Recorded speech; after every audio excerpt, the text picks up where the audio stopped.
I'm Sam Slater from FundCalibre, and today I've been joined by Stuart Springham, Deputy Manager of the TM Home Investor Fund. Hi, Stuart. Hi there. Perhaps let's start with some good news for income investors. You've just launched some income share classes for this fund. Can you tell us a bit more about them? Yeah, of course. We listened to investors who wanted to be able to take a natural income from the fund, as the sector's low volatility and stable rents are really attractive to cautious investors. In the current climate, where cash, gilts, investment-grade bonds are offering very little interest and dividends for equity income investors are under pressure, people are naturally looking to property.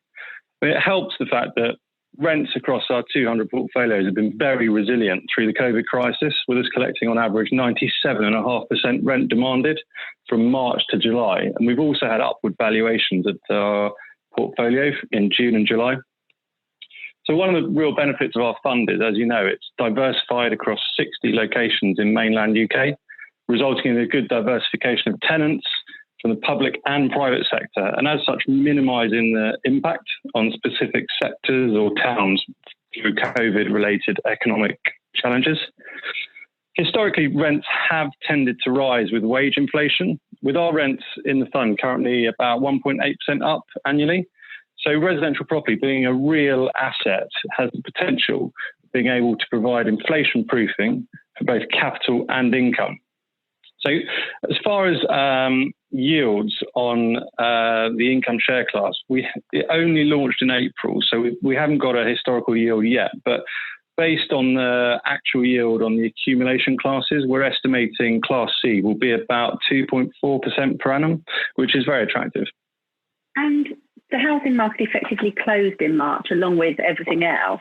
Now it's started to reopen. Are you seeing a wave of pent-up demand coming through, or are people holding off due to job uncertainty and the possibility of a recession? Indeed. I mean, as you know, estate agencies in England opened at very short notice, actually, on the 18th of May to great fanfare.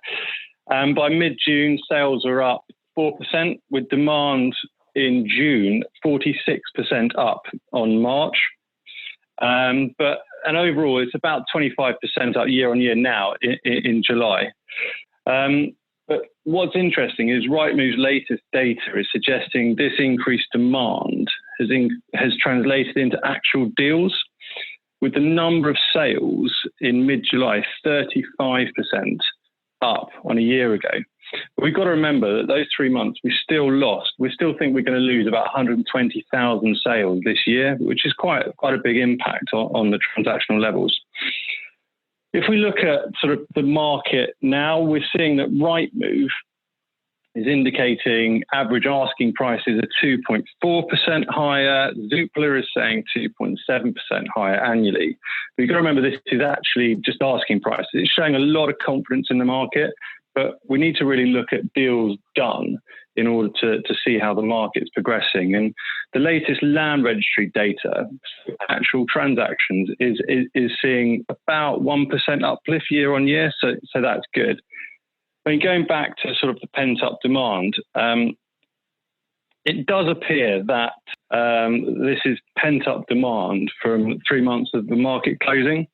And if you'd asked me a month ago, I'd have said the same thing. But most observers, including myself, are surprised at how persistent the rebound's been, which has now got extra momentum with the stamp duty holiday through to March 2021. To me, it's actually clear that it's just a continuation of what was happening pre-COVID, when everyone sort of came back into the market with Brexit certainty. Either way you voted, it was now certain that we were leaving, and also a majority government in place. Finally, it's important to keep a long-term perspective. The positive drivers behind the rise in the UK PRS market are unaffected, and one might even argue strengthened by COVID-19. There's an acute undersupply of good quality homes and increasing demand from a higher and higher proportion of people renting. So as I've mentioned before, and Alan has too, over the past 2 decades, the percentage of people renting has doubled from 10 to 20%. And we expect this trend to continue towards levels in other markets in Europe, North America and Asia, where it's not unusual for 40 to 60% of people to be renting, and typically from institutional landlords such as Halfdane. You mentioned the rental market there, and the fact that most of your rents had actually come through during the shutdown.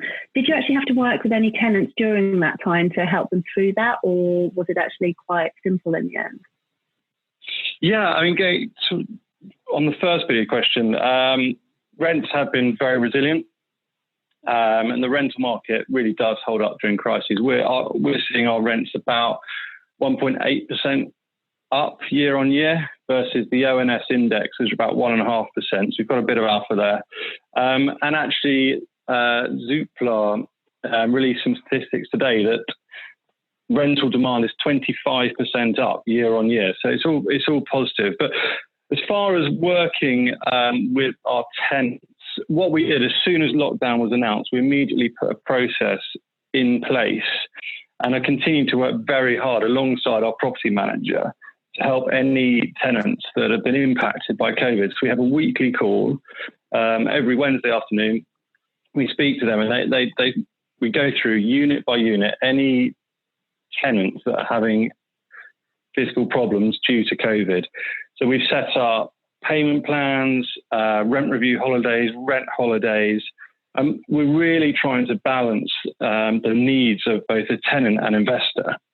So as at today, we've had, out of our 205 properties, we've had 26 tenants who sort of put their hand up and said, I might need help here. But actually only 13 are currently in arrears or on payment plans. So I think we're getting in nice and early and sort of managing this. We've done quite well, and the tenants seem very happy. And what this has led to is our average rent collection from March to July being 97.5% of rent demanded, which we're really happy with. And actually in July, we collected over 100% of our rent, which shows that not only are the payment plans working, people are paying off their arrears, but tenants are confident in their situation, their job security, and so their economic situation going forwards. So, I mean, it's good to see that our rent collection remains close to our long-term average and actually significantly above other property sectors. Ultimately, people need a place to live, and rent payments are, rightly so, at the top of their list. And what this shows is sort of the resilience of rental performance, and it mirrors previous downturns, such as during the 90s and 2008, 2009. And rent collection from existing tenants remains robust, and demand actually, as I've mentioned, increases in times of uncertainty as potential buyers put their plans on hold and opt to rent instead. And has the pandemic changed the type of house that people are looking for anyway? I don't know whether it's too early to tell, but are people looking for more gardens and things now? Well, I think it's a good question. I get asked this quite a bit, and I think this sort of kicked off because there was an RSCS survey that announced an inverted commas, a sharp increase in desire for properties with gardens. And in that vein, I started noticing a lot of developers drawing attention to office space within their units, be it for sale or rental. And whilst I think this is good marketing and PR and probably what people want, that extra room comes at extra cost, be it purchase price, rental, and there's still the inevitable price barriers for moving up the ladder and getting that extra space. Personally, I think the pandemic will speed up people's decisions to leave cities and move to quieter, more spacious areas. But I'm not sure it will add more people to that pool, if you will, because you either want to live in a city or you want to live in the country, is my personal opinion. And I'd characterize this as a shift in priorities rather than a structural change in market fundamentals. And interestingly, actually, Zoopla's report at the end of July states that the flight from the cities is overstated, and they see it as more of a one-off factor than a long-term seismic shift. But what is good, if this does come to fruition, our fund is well set up to meet those demands for tenants. We've got 55% of our properties with gardens, and our last two deals were all had gardens. So we're very much catering to sort of what we see as that potential need if it does transpire. But I think just giving tenants outside space, it's good for the sort of well-being as well, isn't it? Especially with what's been going on. And you also mentioned briefly the stamp duty holiday that the Chancellor announced recently, and these green home grants. As a landlord, are you able to take advantage of these in any way? And are you already making your homes more energy efficient? Good question. On the stamp duty, we can take advantage. We completed on a purchase in July, and we only paid the 3% uplift, the additional sort of tranche. I think the stamp duty holiday will be most welcome to owner-occupiers looking to move up the ladder. If you remember, first-time buyers already have a stamp duty exemption up to £300,000. And I think the amounts that people can save are meaningful enough to provide a nudge to those thinking to move. Maybe it won't bring people who weren't going to move anyway or thinking about it into the market. But what we're seeing actually is a huge uptick in interest in London, because where the house prices there are so high, there is that big saving to be made. In regards to the Green Homes Grant, we're generally excited about its introduction. Although, as an institutional investor who owns and buys new and modern housing, we're quite far down the list of people who will actually be able to take advantage of the scheme. So they're prioritising people in fuel poverty, affordable homes over people like us. But in general, as I've mentioned before, the UK's housing stock is old and energy inefficient, with average EPC rating being a D.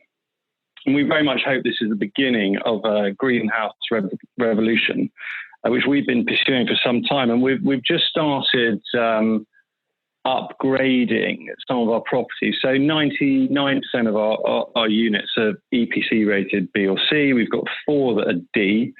Now that people can go back to these properties, they're going in to have a look to bring them from a D to a B or a C. And we've also, and this was signed off in February before all the pandemic, we've started a trial process whereby we've got numerous sites where we own multiple units. We've selected 2 or 3 units within those sites where we will put in energy saving measures. It's solar or ground source heat pump, whichever is sort of economically viable. And then we're going to look at how that decreases the energy bills versus the identical unit next door, and therefore how that impacts on the rent and tenant demand. Because we think, you've got two properties identical next door to each other. One has 0 energy bills, and one has £100 a month, for example. You're willing to pay a little bit more for one with no bills. But that's a trial process we're going through now as well. And what's your longer term outlook for the residential property sector? I think there's been quite a lot of interest from pension funds and institutional investors recently. What's their motivation going into the sector now? Yeah. I mean, so longer term outlook. I mean, I don't think we're doing a lot of research on this at the minute, and the long term forecasts haven't really moved from a pre-COVID world.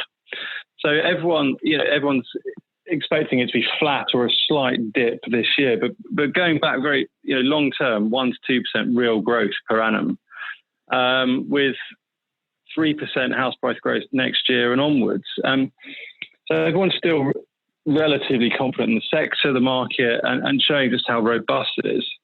As for the institutional activity, since the global financial crisis, interest levels have been at record lows, with the market is regularly panicking about a shift in central bank policy. This has resulted in fixed income instruments becoming more volatile and delivering lower yields. And as these are a core holding for any pension fund and most private investors who typically score low to medium in terms of their risk appetite, as such, we've seen a huge shift from institutional and private investors towards alternative asset classes such as residential, that offers this diversification, downside protection, sustainable income, as long as I mentioned earlier, sort of inflation proofing. So pension funds and other institutional investors have allocated 1 to 3 billion every year over the past decade, resulting in over 30 billion invested in the UK residential sector. We see this growth and institutionalization of the sector as a longer-term, multi-decade shift. As previously mentioned, the UK lags well behind other markets with the dominance of the owner-occupying model coupled with amateur buy-to-let landlords. But these are both in decline now due to affordability challenges and lifestyle choices. So I think that it's just going to continue to grow. There's always that demand for good quality rental products, and the institutions are stepping in. So in answer to your final bit of the question, how we do it differently, our fund makes the sector available to institutional and retail investors. And our approach actually is different as we allocate to mainstream houses rather than big, expensive build-to-rent blocks where you're reliant on achieving the top rents in the market and attracting more affluent tenants. We very much focus on the mid-market. We like to call it affordable with a small a housing. Our average rents are £1,000 a month. Our average tenant's salary is about £25,000 to £26,000 a year. So it's a very different approach, targeting very different assets and income. That's brilliant. Thank you very much. Thank you. Thank you for having me. And if you'd like to find out more about the TM Home Investor Fund, please go to FundCalibre.com and don't forget to subscribe to the Investing on the Go podcast. Please remember we've been discussing individual stocks to bring investing to life for you. It's not a recommendation to buy or to sell. The fund may or may not still hold these stocks at the time of your listening.